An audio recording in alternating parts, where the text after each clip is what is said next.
Détecteur de mensonges par Éric Vincent. La pièce baignée dans la pénombre, elle était vide.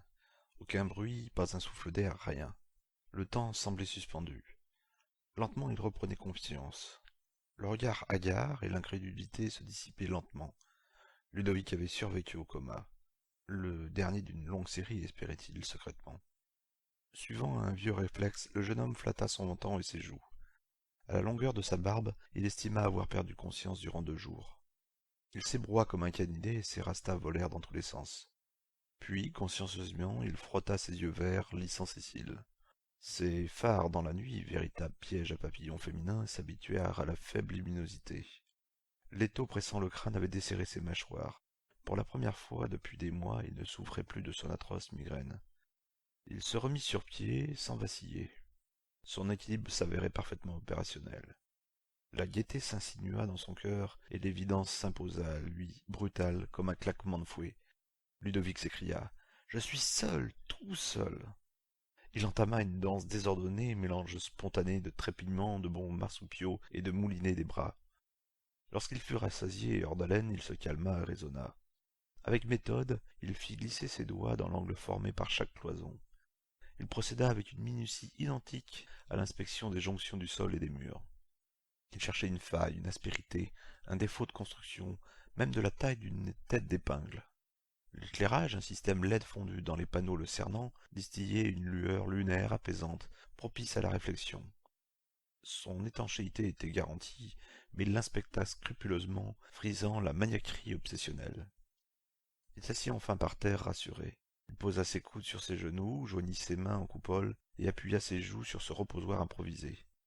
Il prit le temps de s'oxygéner profondément avant de laisser son esprit cogiter sur la situation. L'absence de souffrance lui facilita la tâche, et les premiers souvenirs défilèrent à un rythme croissant.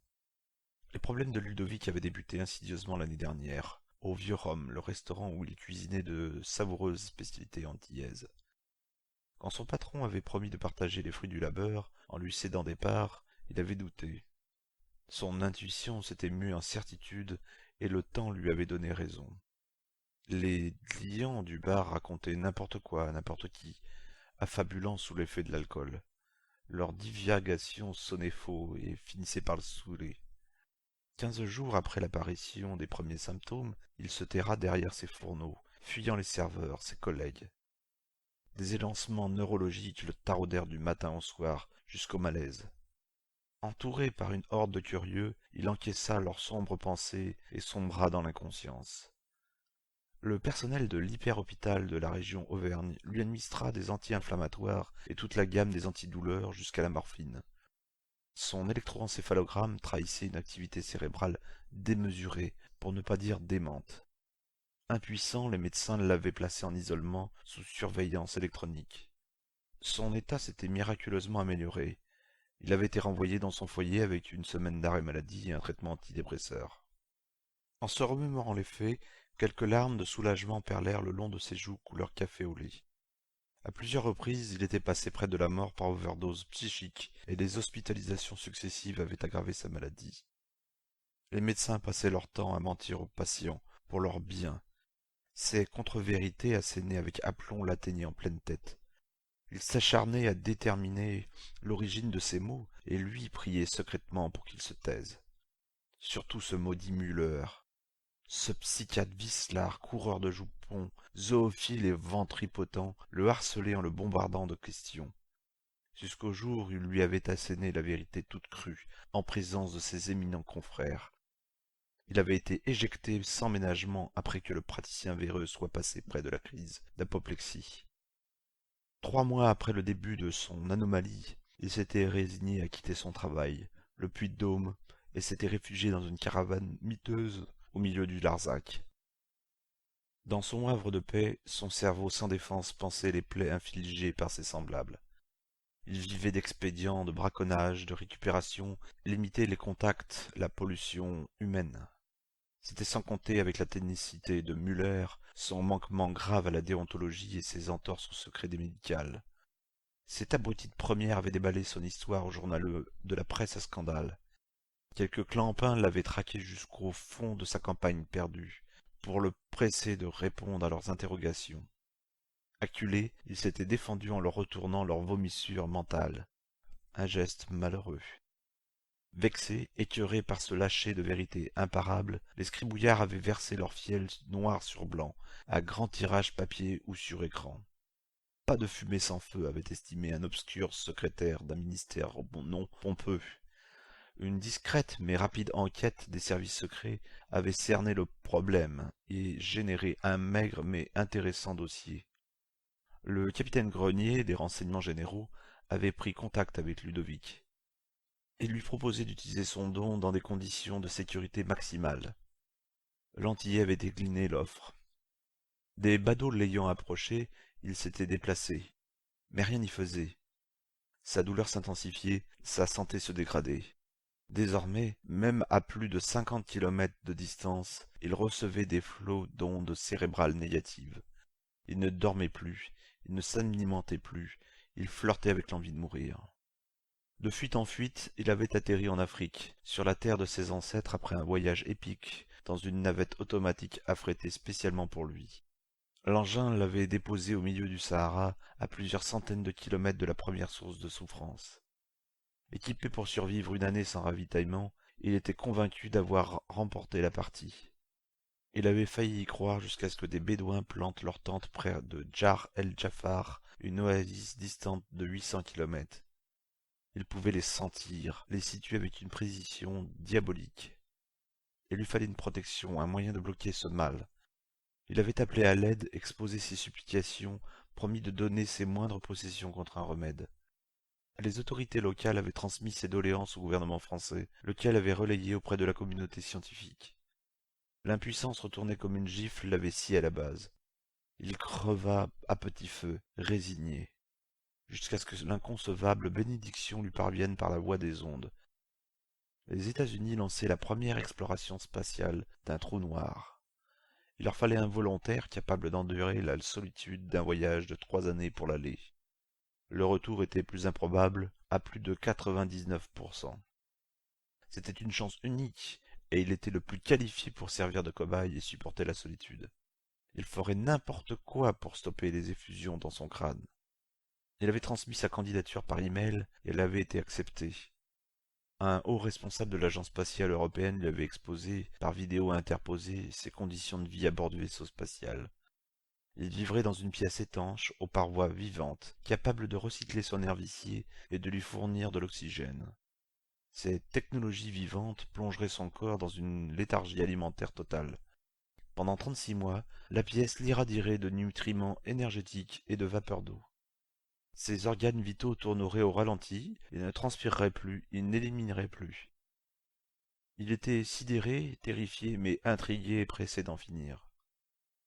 La suite était confuse. Un nouveau coma l'avait frappé à l'approche des commandos chargés de le récupérer en milieu hostile. Les morbides et coupables pensées des militaires avaient détonné dans sa cervelle, le réduisant en purée de légumes en quelques secondes. Ludovic soupira d'aise et se réjouit intérieurement. J'ai gagné mon ticket à bord d'Odysseus. Je suis un vrai pionnier. Seigneur, qu'est-ce que c'est si bon d'être isolé sans leur flot de mensonges déversés dans ma tête. Une idée fugace déchira sa joie. Et si je rencontre des extraterrestres?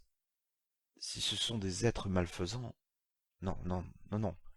Premièrement, je doute que la trajectoire du vaisseau ne croise un système habité. Ensuite, si c'est le cas, je tomberai sur des entités brillantes, paisibles, civilisées, dénuées des travers humains. Je ne risque rien. Rassuré par ses propres théories, il s'allongea sur le sol. Il était confortable, alors qu'il paraissait avoir été réalisé avec une matière dure et inaltérable. La température était idéalement tempérée. Il ne risquait pas de prendre froid.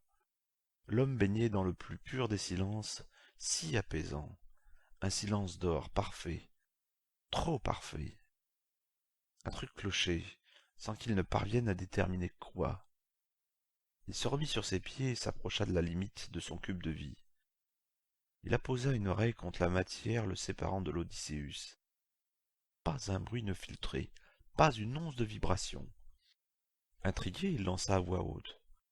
Les moteurs sont arrêtés ou quoi? Je ne ressens rien. Ils ne peuvent pas m'avoir menti puisque je détecte les mensonges, les moindres pensées négatives. Quoique... Il remit en cause ses conclusions hâtives. La mission d'exploration, sa candidature, les explications, tout s'était passé par les ondes, par vidéo, par des moyens de communication électronique. Il trembla à l'idée d'avoir été victime d'un canular. Il serra le poing et cogna avec la pointe des phalanges. Les heurts restituaient des tonalités basses. Il sonda chaque parcelle de matière, par tranche de 1 mètre carré. Lorsqu'il s'attaqua au panneau LED, les sons se clarifièrent. Sous l'effet de la surprise, il recula. Ce changement était-il dû à la présence de l'éclairage ou à la supercherie? Une voix d'homme se répandit dans son espace vital en guise de réplique à son interrogation secrète. Vous appréhendez la vérité, Ludovic. Les diodes électroluminescentes s'évanouirent, dévoilant une pièce contiguë. Une armada de tubes néons inonda le local et révéla les traits de son interlocuteur. Le capitaine Grenier. Où suis-je? Que me voulez-vous? Qui êtes-vous vraiment? À chaque question, une réponse sans mensonge. Il activa une commande sur une console. Un mince orifice fut percé dans l'épaisse baie vitrée les séparant. Le contact avec l'esprit du militaire s'opéra, mais la souffrance redoutée ne fut pas au rendez-vous. L'officier poursuivit. Comme ça, vous saurez immédiatement si je mens. Vous êtes tenu au secret. Votre don est trop précieux pour être gaspillé. Je suis bien des renseignements généraux et je tiens mes ordres des hautes sphères de l'État. C'était limpide aux yeux de l'Antillais. Il répliqua. Vous m'avez menti? Il n'y a jamais eu de vaisseau spatial? Jamais. J'ai eu cette idée lorsque j'ai compris que votre pouvoir fonctionnait avec des contacts directs. Il nous fallait étudier une parade, cette pièce, et nous préparer à vous accueillir. Face à l'augmentation de votre rayon d'action, nous avons été contraints de déménager, de nous éloigner et de communiquer par toutes sortes de supports. Le commando chargé de votre récupération croyait dur comme fer à cette histoire de vaisseau spatial, comme l'immense majorité des terriens. Une jolie explosion au décollage, réalisée avec de puissants trucages, a réduit le projet en miettes. Votre mort est officielle. Nous avons 10 milliards de témoins. Ludovic frappa la vitre comme un enragé. Pourriture! Attendez de savoir avant de juger, riposta le gradé. Devant vous, sans qu'ils en aient connaissance, défileront des criminels, des innocents, des voleurs, l'engeance portée par la terre. Vous ferez le tri dans leurs déclarations, vous guiderez les questions et vous serez le détecteur de mensonges le plus efficace. Grâce à vous, des procès seront évités, d'autres engagés, des victimes seront retrouvées. Un héros anonyme, c'est là la vie que vous m'offrez, le rôle d'un cobaye, d'un chien savant, prisonnier? Nous ne pouvons pas nous permettre de vous perdre. Vous auriez trop peur que je révèle des secrets, n'est-ce pas? Oui, avoua Grenier, et vous savez que je dis la vérité. L'iris vitreux se referma et la paroi s'opacifia. Ludovic eut beau se démener comme un beau diable sur le blindage, et rien n'y fit. Ses vociférations se perdirent dans les centaines de mètres de roches surplombant son abri. En surface, le blizzard de l'Antarctique balayait les dernières traces de son arrivée.